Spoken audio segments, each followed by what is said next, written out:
եկեղեցին եւ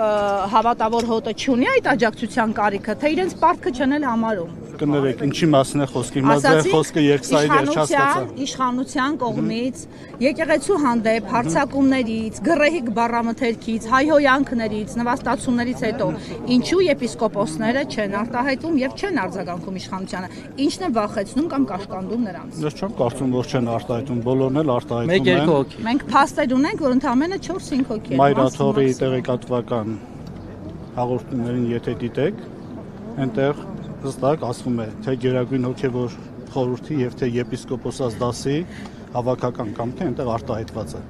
Հավաքական կամքի մասին չենք խոսում, մենք իրավունք ունենք իմանալու նրանց մասնավոր տեսակետի եւ որպես թեմի առաջնորդ տեսակետի մասին։ Ինձ է հարցը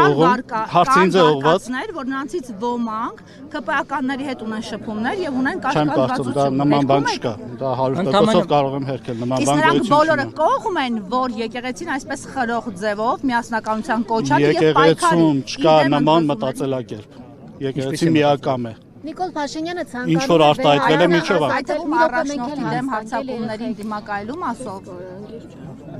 Կներեք, որ մեկին պատասխանեմ,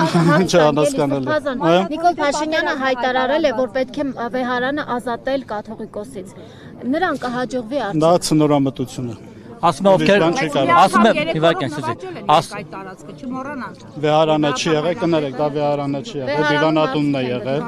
Վեհարանի վրա ոչ մեկ չի կարող հարձակվել։ Իսկ եթե հարձակվեցին, մենք տեսնում ենք, չէ, ասում եք չի կարող, բայց ամեն ինչ հերթով լինում է։ Վեհարանը կեցավայր է,